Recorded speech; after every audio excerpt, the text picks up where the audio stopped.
घर वालों ने परदेसी की डेड बॉडी लेने से इनकार कर दिया।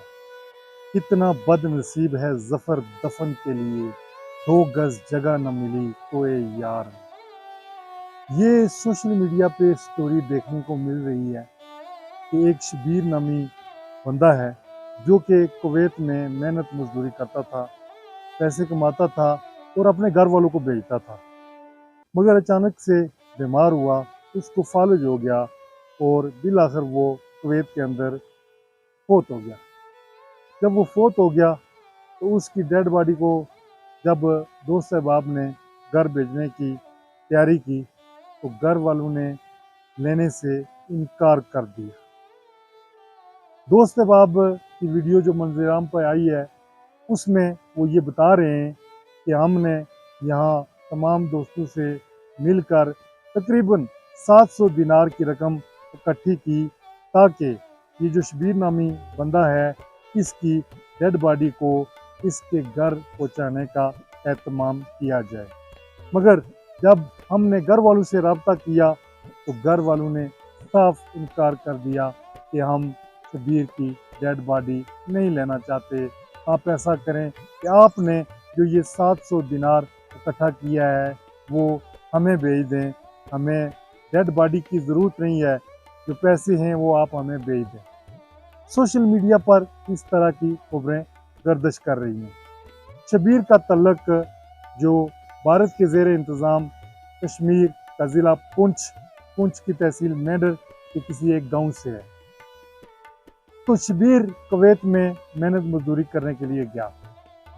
डेड बॉडी न लेने के वाले से जो इल्ज़ाम आयद किया जा रहा है वो ये किया जा रहा है कि शबीर के जो हकीकी चाचा हैं, जो कि उनके ससुर भी हैं, उन्होंने घर वालों के जहन में ये डाला कि शबीर ने कुवैत के अंदर एक इंडोनेशियन लड़की से शादी कर रखी थी, लिहाजा हम इसकी डेड बॉडी वसूल नहीं करेंगे, वही एहतमाम करें। स्टोरी से यही पता चलता है कि उनको ये शायद दुख हुआ होगा कि मेरी बेटी के होते हुए इस शबीर ने इंडोनेशियन लड़की से शादी की और वहाँ पर ये सारा मामलात जो है उसके साथ करता रहा, माली मामलात भी, और घर में कभी पैसे भेजता था कभी नहीं भेजता था।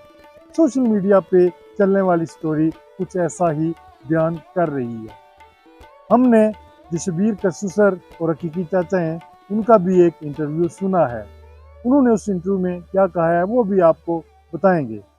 लेकिन दोस्त अहबाब की एक वीडियो जो सामने आई थी उसमें उन्होंने कहा कि शबीर जो है उसने मुकम्मल तौर पर जो है यहाँ पर काम काज किया, बीमार हो गया, उसकी डेथ हो गई, तो हमने ये चाहा कि इसकी डेड बॉडी को वापस कश्मीर के अंदर भेजा जाए, मगर फैमिली के इनकार की वजह से हमने कुवैत गवर्नमेंट से इजाज़त लेकर उसका जनाजा यहीं पे पड़ा और इसको तदफीन भी यहीं पे कर दी।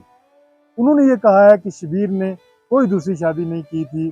उन्होंने हल्फ उठाकर, कस्में उठाकर कहा कि शबीर ने दूसरी शादी नहीं की थी। उसके बाद उसके चाचा का एक इंटरव्यू सामने आया जिसमें वो ये बता रहे हैं कि हमने डेड बॉडी लेने से इनकार इस वजह से किया है, और वो वजह ये बताते हैं कि शबीर मेरा हकीकी भतीजा और मेरा दामाद भी था। तो जब उसकी फोत यानी वफात हो गई, जब वो फोत हो गया तो उसको कुछ दिन हो चुके थे, इतने में उसकी बॉडी जो है ख़राब हो चुकी थी। मज़ीद जो प्रोसेस करने में कुछ दिन लगने थे, इसमें उसकी बॉडी ने मज़ीद ख़राब होना था, जिसकी वजह से हमने कहा कि इसकी तदफीन जो है उधर ही कर दी जाए, बजाय यहाँ ख़राब हालत में हमें उसकी डेड बॉडी मिले। ये इंटरव्यू सुनने को मिला, उसमें ये वो दावा भी कर रहे हैं कि शबीर बहुत अच्छा इंसान था, मगर जो लोग कमेंट कर रहे हैं वो ये भी कह रहे हैं कि ये साहब झूठ बोल रहे हैं। अब अल्लाह जाने कौन सच्चा कौन झूठा। लेकिन यहाँ पर मैं आपको बताता चलूँ कि जब कोई बैरून मुल्क में फोत हो जाता है, उसकी फैमिली, उसका ख़ानदान पीछे किसी दूसरे मुल्क में होता है, तो उनकी ये ख्वाहिश होती है कि जो आखिरी रस्मात होती हैं वो अपने हाथों से करें। जब अपने हाथों से आखिरी रस्मात अदा करके वो तदफीन करते हैं तो उनका दिल मुतमईन हो जाता है एक तो परदेसी का गम होता है कि इतना अरसा हमसे बिछड़ा रहा, रोजगार के सिलसिले में बाहर रहा, हमसे दूर रहा, लेकिन आखिरी रस्मात भी हम अदा न कर सकें तो वो एक दुख होता है, एक तकलीफ होती है। मैंने भी यहाँ पर कई ऐसे लोगों को देखा है जो परदेश में फोत हो जाते हैं, मगर उनकी बॉडीज़ आबाई इलाकों में आती हैं, यानी अपने आबाई इलाकों में पहुँच आती हैं और वो तदफीन करते हैं और ख़ानदान वाले मुतमईन हो जाते हैं। मगर ये एक दुख, एक कर्ब उसके ख़ानदान को, उसकी माँ को, उसके बाप को, उसके बहनों को, भाइयों को, बेटी को, बच्चों को, ये एक रहता है कि हमारा जो रिश्तेदार है या हमारी फैमिली का जो मेंबर है वो फोत हुआ है, मगर हम उसकी आखिरी रस्मात अपने हाथों से अदा नहीं कर सके। तो ये एक ख़ानदान वालों की ख्वाहिश होती है। मेरे अपने गांव में एक बंदा सऊदी अरब में फोत हो गया था, तो 2.5 महीने के बाद उसकी डेड बॉडी को लाया गया था, फिर उसकी तमाम रस्मात अदा करके उसकी तदफीन की गई थी। इस तरह से ख़ानदान वाले मुतमईन भी हो जाते हैं। यहाँ पर पैसे का भी मसला नहीं था, क्योंकि 700 दिनार जो उसके दोस्त अहबाब हैं उन्होंने इकट्ठे कर लिए थे और ये डेड बॉडी को भेजने का एहतमाम भी कर लिया था, मगर फैमिली के इनकार की वजह से डेड बॉडी को वहाँ पर ही तदफीन की गई। अब यहाँ पर वो ये बात कह रहे हैं कि बॉडी ख़राब हो जाती है, तो जो नेचुरल बंदा फोत होता है एक बीमारी से या किस वजह से भी, तो उस बॉडी को डिकम्पोज होने में 24 से 48 घंटे लगते हैं गर्म इलाकों में। अगर वो गर्म इलाकों में है, अगर वो सर्द इलाकों में यानी कि कूल क्लाइमेट के अंदर है, तो बॉडी 2 से 3 दिन तक वो डिकम्पोज होने में टाइम लेती है। तो अगर उस बॉडी का मसला कोई कंट्री टू कंट्री हो तो उसको महफूज कर लिया जाता है और वहाँ पर जो है बॉडी 3 से 4 वीक्स तक जो है ना महफूज रह सकती है। अगर इंटरनेशनल ट्रैवल का इशू हो, केमिकल के ज़रिए बॉडी को प्रिजर्व कर दिया जाए, तो बॉडी 1 से 2 महीने या इससे ज़्यादा अरसे तक महफूज रह सकती है। इसमें ये उनसर शामिल होता है कि प्रिजर्व किस अंदाज में किया गया है। तो यहाँ पर बहुत सी बॉडीज़ 2-2, 2.5 महीनों के बाद आती हैं। जैसा कि मैंने आपको मिसाल दी, मेरे अपने गांव में एक बॉडी 2.5 महीने के बाद आई थी सऊदी अरब से और उन्होंने आखिरी रस्मात अदा की थी। अब ये समझ से बालातर है कि आया उनको ये फैमिली वालों को दुख था कि इसने इंडोनेशियन लड़की से शादी की थी, इसलिए वही इसकी आखिरी रस्मात करें।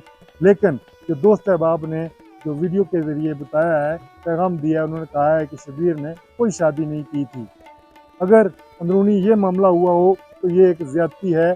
उसकी बॉडी को भिजवाने के लिए पैसे की भी कोई कमी नहीं थी और आखिरी रस्मात का ये सिलसिला अगर उसके ख़ानदान वालों के सामने हो जाता तो उसके बीवी बच्चे मुतमईन हो जाते।